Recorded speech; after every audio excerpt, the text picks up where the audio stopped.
Hello student, welcome to my channel basic student note. This is Sandhya Saini. Student, आज का जो हमारा नया टॉपिक होगा वो चैप्टर 3 के पार्ट 5 से रिलेटेड होगा, जिसमें हम आपको जनरल एंट्री बनाना सिखाएंगे।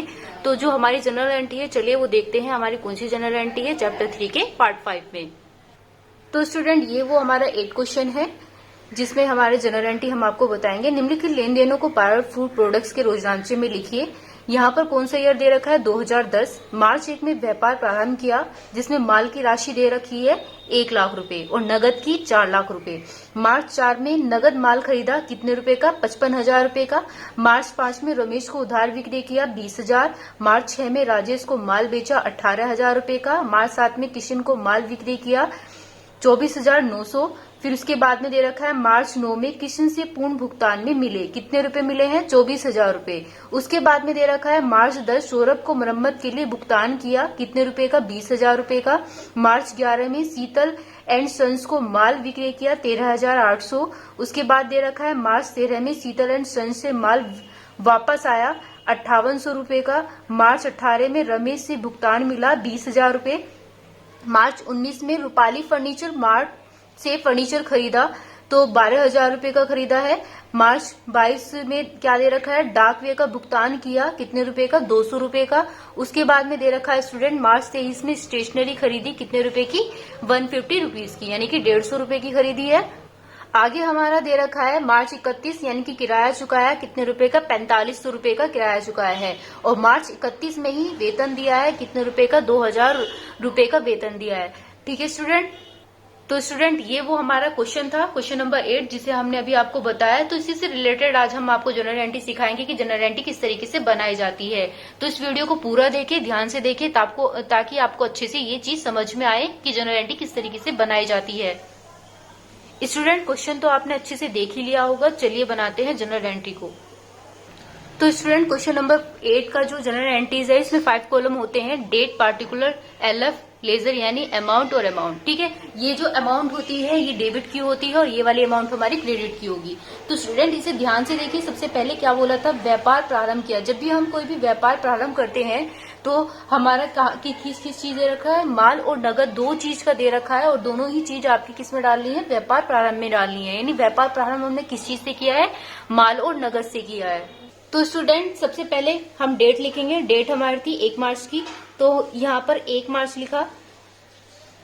ठीक है, और कौन सा सन दे रखा था? 2010 दे रखा था। सबसे पहले हमें माल से करा, हमारे पास कैश हुआ। ठीक है, तो हमने यहाँ पर कैश अकाउंट डेबिट। उसके बाद गुड्स भी दे रखा है, यानी कि माल को बोलते हैं इंग्लिश में गुड्स अकाउंट डेबिट। उसके बाद में टू कैपिटल अकाउंट। तो सारी चीजें हमारी जो किस चीज में आ रही है वो कैपिटल अकाउंट यानी कि पूंजी से की जा रही है। तो यहाँ पर क्या करा है हमने? बिजनेस स्टार्ट करा है। तो being business started with cash and goods. तो दो चीज से किया है, कैश से और गुड्स से। चलिए इसकी अमाउंट भी डाल लेते हैं। तो सबसे पहले कैश की अमाउंट जो दे रखी थी वो कितनी दे रखी थी? 4 लाख की दे रखी थी। ठीक है, यानी कि कैश के आगे, नगद के आगे कितना लिखा था? 4 लाख रुपए लिखा था। और गुड्स यानी कि माल के आगे कितना लिखा था? 1 लाख रुपए लिखा था। तो हम यहाँ पर 1 लाख रुपए लिख देंगे। दोनों को ऐड करके हम कैपिटल में लिख देंगे। तो कितना आया हमारे कैपिटल में? 5 लाख आया। ठीक है स्टूडेंट, इतना आपको समझ में आ ही गया होगा। चलिए नेक्स्ट वाला देखते हैं। मार्च 4 में हमारा क्या बनाया गया है? तो 4 मार्च में उसने बोला है कि नगद माल खरीदा। जब भी हम कोई नगद माल खरीदते हैं तो परचेज से खरीदते हैं, तो परचेजेस अकाउंट डेबिट। ठीक है, और उस चीज में क्या चीज चाहिए हमें? कैश की जरूरत होती है, तो कैश अकाउंट कर देते हैं। यानी कि पाने वाले का नाम और देने वाले के जमा, हमारे ये दो चीज आपको याद रखनी है। चलिए इसकी नरेशन भी बना लेते हैं। नरेशन क्या होगा? Being goods purchased. ठीक है, बाय कैश भी लिख सकते हैं। किसके द्वारा खरीदा हमने? कैश के द्वारा खरीदा है। तो स्टूडेंट, हमारी इसकी अमाउंट कितनी थी? 55,000 की थी। तो 55,000 हमने यहाँ पर लिख दिया है। इतना आपको समझ में आया। चलिए नेक्स्ट वाला देख लेते हैं। नेक्स्ट में बोला है 5 मार्च में रमेश को उधार विक्री किया है। तो 5 मार्च बोला है स्टूडेंट, तो डेट में हम तो 5 मार्च डाल देंगे। उसके बाद में रमेश को उधार विक्री किया है, तो रमेश को उधार विक्री किया रमेश को किया है तो रमेश को मिला है तो रमेश को क्या कर देंगे, हम डेबिट कर देंगे। जिसको मिला है हम उसको डेबिट कर देंगे। याद रखना, नाम के आगे हम अकाउंट नहीं लिखते हैं। उसके बाद में क्या चीज करी है हमने, सेल किया है, यानी कि विक्रय किया है। विक्रय को क्या बोलते हैं हम इंग्लिश में, सेल बोलते हैं। तो हमने यहाँ पर ये लिख दिया। इसकी नरेशन और बना लेते हैं, बीइंग सेल टू रमेश। ठीक है, चलिए इसकी अमाउंट कितनी आ रखी थी, 20,000 इसमें लिखी हुई थी हमारे क्वेश्चन में, तो हम 20,000 यहाँ पर डाल देंगे। नेक्स्ट में हमारा क्या दे रखा है स्टूडेंट, मार्च 6 में हमारा क्या दे रखा है, इसमें 6 मार्च में बोला है कि जो राजेश को माल बेचा है, किसको बेचा है, राजेश को बेचा है। किसको मिला है, राजेश को मिला है। तो राजेश को हम क्या कर देते हैं, डेबिट कर देते हैं। तो राजेश डेबिट टू, राजेश को क्या करा है, बेचा है। तो बेचने को क्या बोलते हैं हम इंग्लिश में, सेल बोलते हैं। ठीक है, बीइंग गुड सोल्ड, किसको, राजेश को, टू राजेश। इतना स्टूडेंट आपको समझ में आया। तो ये थी हमारी यहाँ की, इसकी जो अमाउंट है स्टूडेंट वो कितनी है, 18,000। तो हम यहाँ पर क्या डाल देंगे, 18,000 सामने अमाउंट डालते हैं डेबिट में, और 18,000 हम कहाँ पे डाल देंगे, क्रेडिट में। ठीक है, अब चलिए नेक्स्ट में देखते हैं। 7 मार्च को उसने क्या बोला है, 7 मार्च में आगे नेक्स्ट बोला है, किशन को माल का विक्रय किया। तो एक ही बात है, किशन को किया है तो किसको मिला है, कृष्ण को मिला है। तो कृष्ण हम यहाँ पर लिख देंगे, कृष्ण डेबिट टू, क्या किया है, माल बेचा है। तो सेल अकाउंट, सेम ऐसी हम नरेशन बनाएंगे यहाँ पर, बीइंग गुड्स सोल्ड टू, किसको बेचा है, कृष्णा को बेचा है, यानी कृष्ण को बेचा है। तो यहाँ पर स्टूडेंट कितनी अमाउंट आएगी, कितनी दे रखी है हमारी, 24,900 रुपए दे रखी है। तो 24,900 हम यहाँ पर डाल देंगे, 900। ठीक है स्टूडेंट, इतना आपको समझ में आया। नेक्स्ट में स्टूडेंट जो बनेगा हमारा 10 मार्च का बनेगा। एक और एंट्री दे रखी है यहाँ पर 9 मार्च की, तो 9 मार्च का हम पहले बनाएंगे। 9 मार्च यहाँ पर हमने लिख दिया। 9 मार्च में क्या बोला है, किशन से पूर्ण भुगतान में मिले। तो स्टूडेंट हमेशा याद रखना, जब भी हमारा पूर्ण भुगतान में मिला होता है तो वो डिस्काउंट का रूप बोला होता है। देखो किशन की जो पहली एंट्री थी हमारी, किशन को बेचा हमने कितने रुपए में, 24,900 में। उसके बाद उसने बोला किशन को पूर्ण भुगतान में मिले, तो कितने मिले, 24,000 रुपए उसमें दे रखा है क्वेश्चन में। चलिए हम आपको क्वेश्चन भी दिखा देते हैं, एक बार अच्छे से समझ में आ जाएगा आपको। तो स्टूडेंट ये वो आप क्वेश्चन देख सकते हैं कि जो हमारे यहाँ पर दे रखा है कि मार्च 9 में किशन का जो दे रखा है, यहाँ पे किशन का माल बिक्री किया कितना हजार का, 24,900 का। और यहाँ पे क्या दे रखा है, किशन से पूर्ण भुगतान में मिले 24,000 के। तो यानी कि उसने जो माल बेचा किशन को कितने रुपए का बेचा था, 24,900 का। और जो किशन ने लौटाया था यानी कि कितने रुपए का पूर्ण भुगतान करा, 24,000 रुपए का। तो 900 रुपए का उसको क्या हुआ, डिस्काउंट हुआ। यहाँ पर आप देख सकते हैं। ठीक है, तो चलिए इसकी एंट्री बनाते हैं डिस्काउंट की। तो डिस्काउंट की एंट्री जो यहाँ पर बनेगी, किशन से पूर्ण भुगतान में मिले हैं, तो cash account debit, discount account debit to Krishna. ठीक है स्टूडेंट, इसके बाद नरेशन भी बना लेते हैं अभी अभी। यहां पर क्या आएगा, being cash payment from Krishna, यानी कि कृष्ण। इतना आपको समझ में आ गया। तो कितना था स्टूडेंट, यहाँ पर 24,000 का था जो पहले यहाँ पर दे रखा है।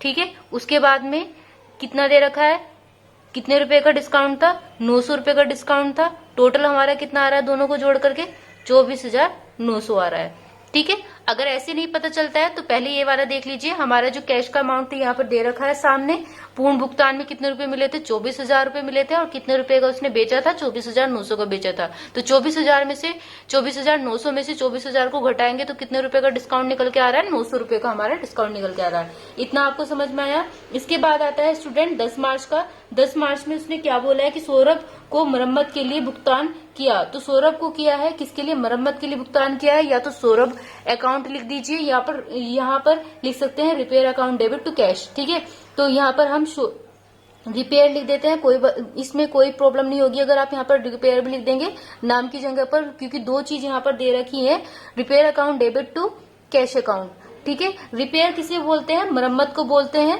Cash account. इसके बाद में इसकी नरेशन भी बना लेते हैं, being cash payment for repair to, किसको करा है, सौरभ को करा है, सौरभ। ठीक है स्टूडेंट, तो यहाँ पे सौरभ को हमने शॉर्ट में लिख दिया है यहाँ पर।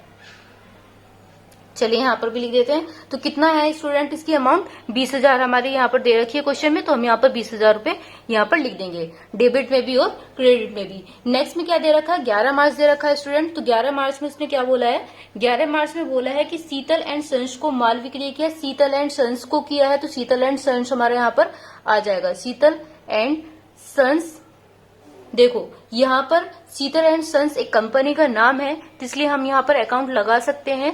ठीक है, यह किसी पर्सन का नाम नहीं है, तो हमने यहाँ पर क्या लिखा, Sheetal and sons account debit to, क्या करा है, सेल की है, तो हम यहाँ पर सेल लिख देंगे, सेल अकाउंट। उसके बाद में हम इसकी नरेशन भी बना लेते हैं, बीइंग गुड्स किसे बोले हैं, सेल माल को बोलते हैं, यहाँ पर sale good sold to Sheetal and sons. ठीक है स्टूडेंट, यहाँ पर इतना आपको समझ में आया। उसके बाद में इसकी जो अमाउंट लिखी जाएगी वो कितनी दे रखी है क्वेश्चन में, 13,800 यानी डेबिट में, और 13,800 क्रेडिट में लिखी जाएगी। चलिए नेक्स्ट में देख क्या बोला है, मार्च 13 में, यानी 13 मार्च को क्या बोला है, 13 मार्च को बोला गया है कि जो शीतल एंड सन्स है से माल वापस आया है, शीतल एंड सन्स से माल वापस आया है स्टूडेंट। तो माल वापस आया है, कौन सा है, बिका हुआ माल वापस आया है, तो बिके हुए माल को क्या बोलते हैं, सेल रिटर्न बोलते हैं, सेल रिटर्न अकाउंट डेबिट। तो स्टूडेंट जो चीज मिल रही है वो हमने यहाँ पर लिख दी है। उसके बाद में हम क्या लिखेंगे, शीतल एंड सन्स लिखेंगे, शीतल एंड सन्स अकाउंट। उसके बाद में स्टूडेंट यहाँ पर इसकी नरेशन भी हैंड टू हैंड बना लेते हैं, बीइंग सेल रिटर्न, यहां पर sale return from Sheetal and sons. ठीक है स्टूडेंट, तो ये चीज आपको यहाँ पर समझ में आई। चलिए नेक्स्ट में इसकी अमाउंट जो दे रखी है वो कितनी दे रखी है, 5,800 दे रखी है, तो हमने यहाँ पर लिख दिया। ठीक है, और डेबिट में भी लिख दिया, क्रेडिट में भी 5,800 लिख दिया है। उसके बाद में हमारी जो दे रखी है मार्च 18 में, यानी कि 18 मार्च में हमारा क्या दे रखा है, 18 मार्च में रमेश से भुगतान मिला।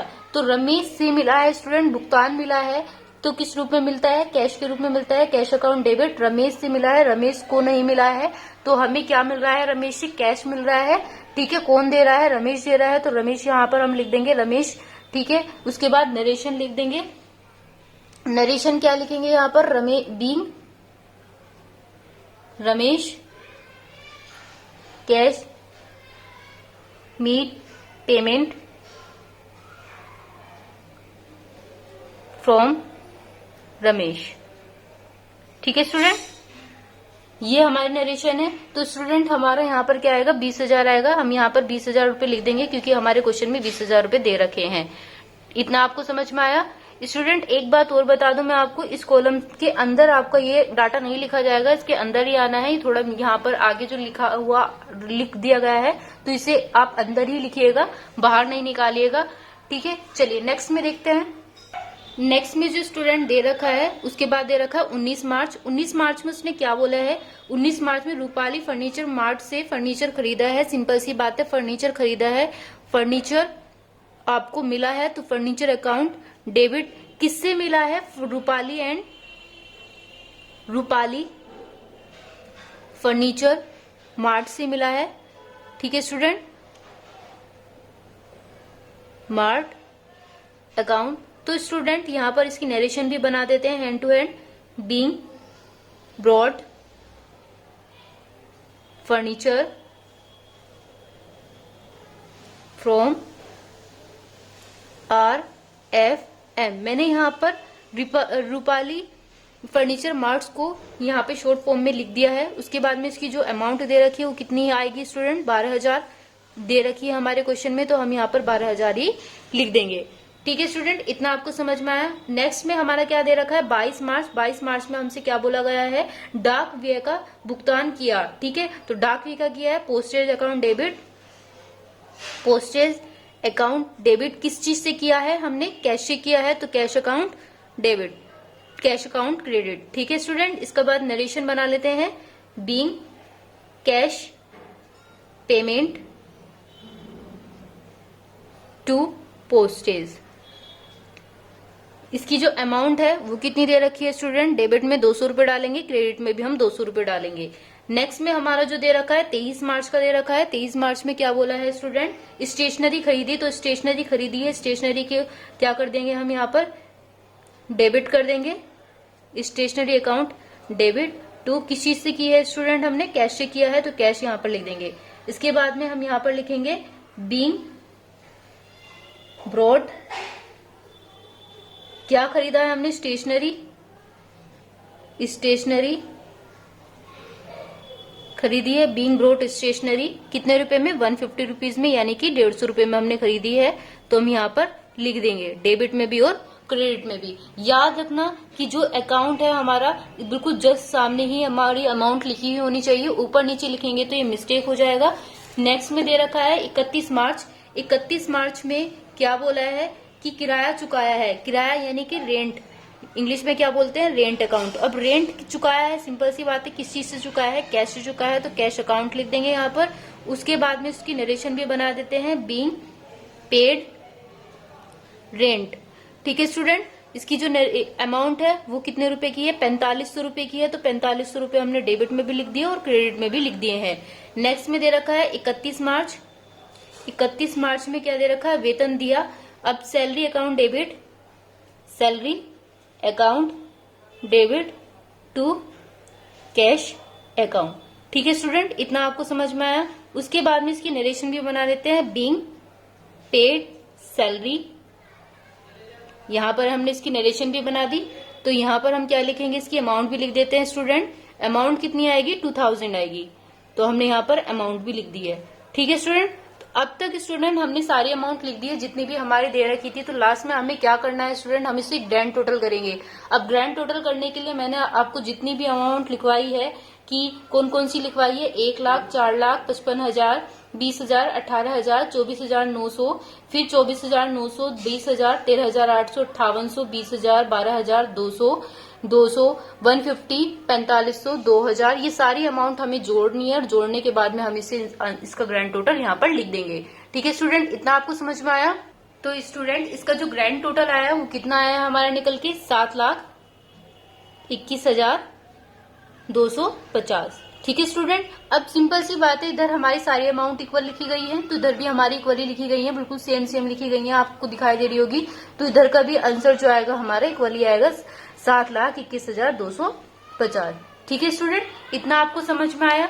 अब हम स्टूडेंट इसी से रिलेटेड एक क्वेश्चन और करेंगे जिससे आपको और अच्छे से समझ में आएगा कि जनरल एंट्री बनाई किस तरीके से जाती है। ये तो हमारा सिंपल था, थोड़ा सा और थोड़ा मैटर जोड़ लेते हैं जिसमें कि हमारा यहाँ पर कैश और हमारे जो पेमेंट है डिस्काउंट वाले कैसे आते हैं। ठीक है स्टूडेंट, चलिए एक क्वेश्चन और करते हैं। हमारा जो नेक्स्ट क्वेश्चन होगा क्वेश्चन नंबर 11 होगा, जिसमें निम्नलिखित लेन देनों को जनरल में लिखिए। यहाँ पर दे रखा है कौन से सन में दे रखा है 2010, जिसमें दे रखा है जून। 1 जून में क्या दे रखा है, व्यापार प्रारंभ किया, माल कितना है 2500 रुपए का, कैश हमारा 5,000 रुपए है।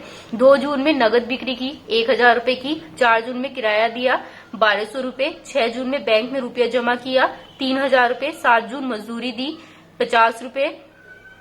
8 जून में भाड़ा दिया कितना रुपए का, 90 रुपए का। 12 जून लाला राम से चेक मिला। स्टूडेंट यहाँ पे देखिए लाला राम से चेक मिला, हमेशा याद रखिए जब भी चेक की बात की जाए तो यहाँ पर डिस्काउंट जो दी जा रही है वो बैंक से की जा रही है, ना कि कैश से की जा रही है। तो जहां पर चेक है वहां पर हम बैंक लिखेंगे। तो कितने रुपए अमाउंट दे रखी है 390, छूट कितनी दे रखी है 10 रुपए की। 14 जून को नगद खरीद की 200 रुपए। 18 जून हरिराम को चेक दिया कितने रुपए का 670 रुपए का, जिसमें छूट मिली है स्टूडेंट।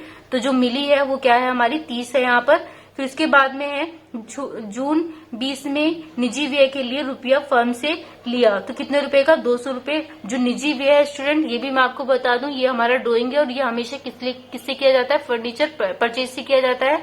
यहाँ पर 22 जून है फर्नीचर खरीदा कितने रुपए का, 300 रुपए का। 25 जून विनियोग पर ब्याज मिला है, ठीक है, 150 रुपीज यानी कि 150 रुपए।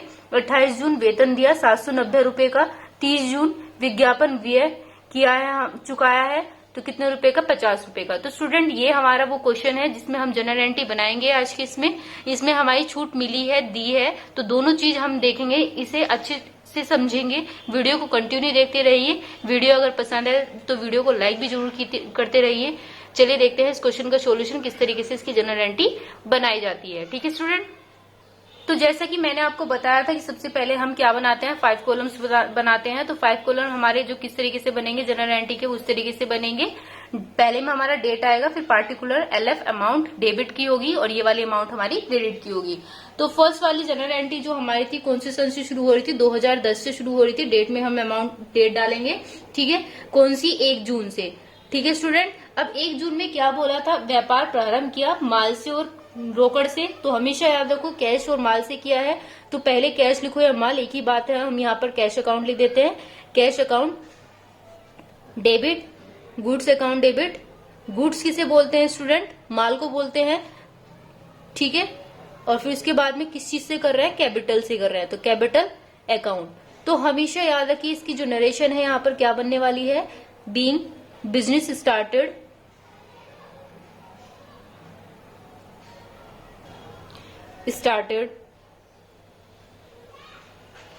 किससे कर रहे हैं started, cash and with cash and goods, यानी माल से कर रहे हैं। ठीक है स्टूडेंट, इसकी जो अमाउंट होगी स्टूडेंट, अब गुड्स की अमाउंट जो दे रखी है वो 2500 रुपए दे रखी है और कैश की अमाउंट 5000। तो 5000 कैश की अमाउंट दे रखी है और गुड्स की अमाउंट कितनी रुपए दे रखी है, 2500 की। तो दोनों को ऐड करके हम कहां पर लिख देंगे, हम यहाँ पर लिख देंगे 5-7, यानी कि कितना आया, 7500 स्टूडेंट हमारा यहाँ पर निकल के आया। तो नेक्स्ट में देखिए 2 जून में क्या बोला है, 2 जून में उसने बोला है कि नगद बिक्री की है। नगद बिक्री किससे की है, कैश से की है, तो cash account debit to sale account. ठीक है स्टूडेंट, इसके बाद में इसकी नरेशन भी बना लेते हैं, बीइंग गुड्स सोल्ड। ठीक है, कितना आ रहा है अमाउंट, कितनी दे रखी थी हमारी क्वेश्चन में, 1000 दे रखी थी, तो हम 1000 यहाँ पर लिख देंगे। उसके बाद में हमारा 4 जून है। 4 जून में हमारा क्या बोला है, किराया दिया, तो रेंट दिया है, सिंपल सी बात है। तो रेंट अकाउंट डेबिट किस चीज से दिया है, कैश से दिया है, टू कैश अकाउंट। ठीक है, बीइंग पेड रेंट किससे, विद कैश। ठीक है स्टूडेंट, इतना आपको समझ में आया। अब रेंट की अमाउंट कितनी दे रखी है, 1200 रुपए दे रखी है। 1200 रुपए डेबिट में और क्रेडिट में दोनों में डाले जाएंगे। चलिए नेक्स्ट में देखिए, नेक्स्ट में क्या दे रखा है, बैंक में रुपया जमा किया। तो स्टूडेंट कहां पर रुपया जमा हो रहा है, बैंक में रुपया जमा हो रहा है। कौन सी इसमें दे रखा है, 6 जून में दे रखा है, तो 6 जून हम यहाँ पर लिख देंगे। 6 जून बैंक में हो रहा है, तो बैंक में जमा हो रहा है, किसको मिल रहा है, बैंक को मिल रहा है। तो बैंक डेबिट क्या चीज, कैश अकाउंट। इसकी नरेशन भी बना लेते हैं, bank being bank deposit with cash, cash के साथ में डिपॉजिट कर रहे हैं बैंक में। ठीक है, इन बैंक यहां पर हम लिख सकते हैं। तो कितनी अमाउंट दे रखी है स्टूडेंट, 3000 दे रखी है, तो 3000 हम यहाँ पर लिख देंगे। इतना आपको समझ में आया। चलिए नेक्स्ट में भी देख लेते हैं। नेक्स्ट में हमारा क्या बनेगा स्टूडेंट, कितनी दे रखी है, 7 जून की दे रखी है। 7 जून में हमारा क्या पूछा गया है, मजदूरी दी। अब मजदूरी दी है स्टूडेंट, वेजेस अकाउंट डेबिट किससे दी है, हमने कैश से दी है। अब कैश से मिली है तो सिंपल सी बात है, कैश हमारा क्रेडिट हो जाएगा, बीइंग पेड वेजेस। ठीक है स्टूडेंट, कितना दे रखा है अमाउंट, ओनली 50 रुपए का दे रखा है, तो हम यहाँ पे 50 रुपए हम यहाँ पर लिख देंगे। इतना आपको समझ में आया। अब नेक्स्ट में स्टूडेंट हमारा क्या दे रखा है, 7 जून के बाद में हमारी क्या आएगी, 7 जून के बाद में हमारी 8 जून है। 8 जून में हमारा भाड़ा दिया, यहाँ पर हम लिख देंगे फ्राइट, इंग्लिश में क्या बोलते हैं भाड़े को, freight account debit to cash account. ठीक है स्टूडेंट, इतना आपको समझ में आया। अब भाड़ा दिया है, भाड़ा भी एक तरीके से पेड ही किया है, तो यहाँ पर क्या लिखेंगे, being paid freight with cash, यहाँ पर बोल सकते हैं।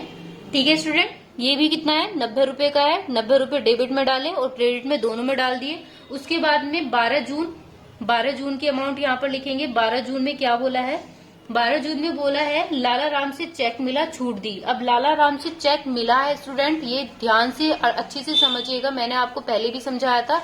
जो भी चेक है वो हमेशा किससे मिलता है, बैंक से मिलता है स्टूडेंट। तो यहाँ पर मैं क्या लिख देती हूँ, बैंक अकाउंट लिख देती हूँ, डेबिट। ठीक है, अब बैंक अकाउंट है तो डिस्काउंट भी बोला है उसमें, साथ में डिस्काउंट भी लिख देते हैं, डिस्काउंट अकाउंट। ठीक है स्टूडेंट, किसने किया है, लाला राम ने, तो यहाँ पर लाला राम का नाम लिख देंगे, लाला राम। लाला राम के आगे हम अकाउंट नहीं लगाएंगे, उसके बाद नरेशन भी बना लेते हैं, being check with discount from Lala Ram. ठीक है स्टूडेंट, लाला राम, तो लाला राम यहाँ पर हमने लिख दिया है स्टूडेंट। अब हमारा ये जो लाला राम आया है कितने रुपए का था, देखो बैंक में अमाउंट कितना डाला था, 390 रुपए डाला था। डिस्काउंट जो दे रखी थी वो 10 रुपए की दे रखी थी। दोनों को जोड़ करके हम किस में लिख देंगे, क्रेडिट में अमाउंट लिख देंगे। कितना आएगा हमारा, 400 आएगा। स्टूडेंट, इतना तो आपको समझ में आ ही गया होगा कि इसमें क्या चीज पूछी गई थी। यहाँ पर जितना भी मैंने आपको बताया जनरल एंट्री में। चलिए नेक्स्ट में देख लेते हैं, हमारी जो जनरल एंट्री है 14 जून को पूछा गया है। 14 जून में पूछा गया है नगद खरीद। तो नगद खरीद है, सिंपल सी बात है, नगद खरीद को क्या बोलते हैं हम, परचेज बोलते हैं, परचेज अकाउंट डेबिट। अब हम खरीदते हैं कोई सामान तो सिंपल सी बात है, किससे खरीदते हैं, कैश से, यानी कि आपके पास रोकड़ है तो उससे खरीदते हैं। तो यहाँ पर क्या लिखेंगे, बीइंग गुड्स परचेज्ड। ठीक है स्टूडेंट, यहाँ पे बीइंग गुड परचेज हो गया। कितने रुपए दे रखा है, 200 रुपए दे रखा है, तो 200 रुपए हम डेबिट में लिखेंगे और 200 रुपए ही हम किस में लिख देंगे, क्रेडिट में लिख देंगे। नेक्स्ट में हमारा स्टूडेंट क्या दे रखा है, 18 जून। 18 जून में क्या बोला है कि हरिराम को चेक दिया, छूट मिली। हरिराम को दिया है स्टूडेंट, तो हरिराम को मिला है। हरिराम जिसको मिलता है उसको हम डेबिट करते हैं। ठीक है, किससे दिया है, बैंक ने दिया है, कैश से नहीं मिला है। जब यहाँ पर चेक बोला है तो स्टूडेंट मैंने आपको बताया था, जहां पर चेक बोला है वहां पर हम बैंक लिखते हैं, तो हम यहाँ पर बैंक लिख देंगे। ठीक है स्टूडेंट, तो डिस्काउंट अकाउंट। अब इसके बाद इसकी हम नरेशन भी हैंड टू हैंड बना लेते हैं, बीइंग डिस्काउंट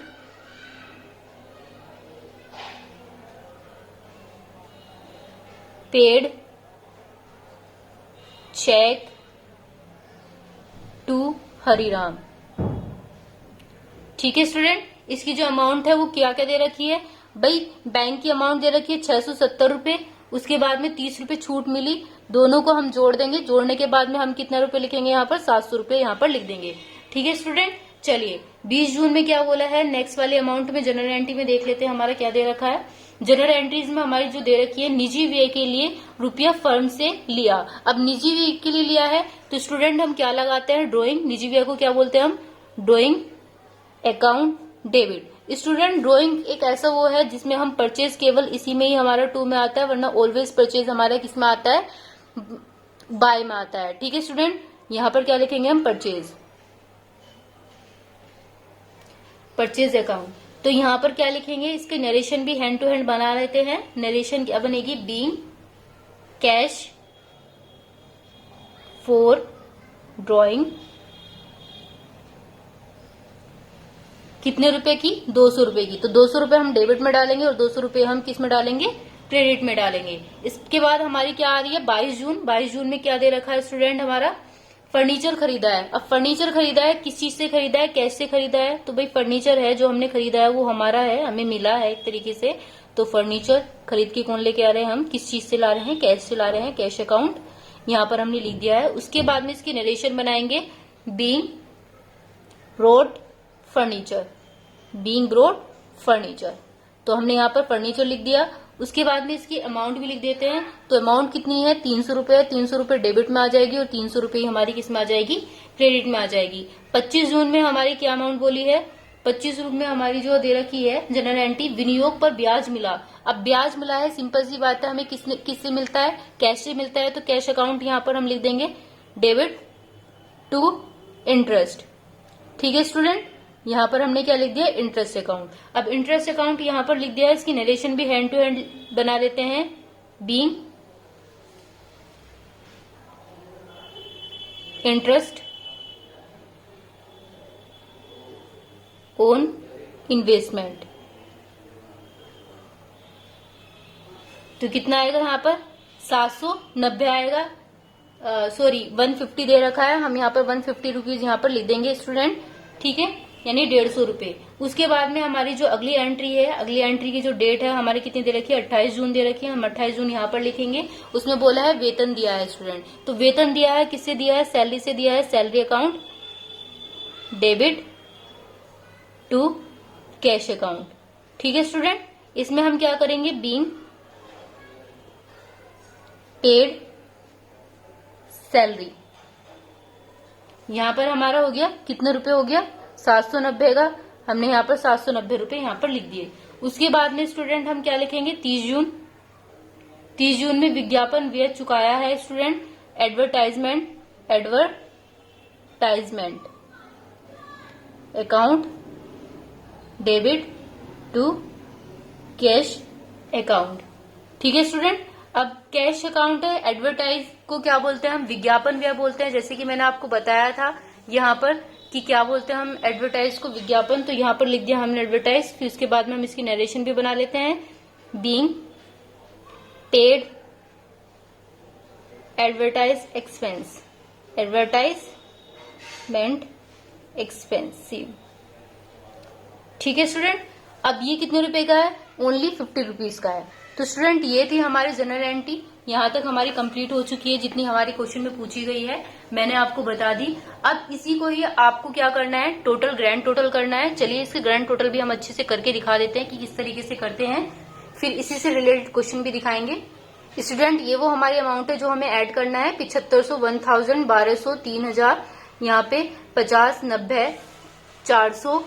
ठीक है स्टूडेंट, 200, 670, 30, 200, 300, 150, 790, 50। तो इसका ग्रैंड टोटल करना है। ग्रैंड टोटल दोनों ही इक्वल आएंगे, क्यों आएंगे, क्योंकि दोनों साइड अमाउंट हमने दोनों इक्वल लिखी है।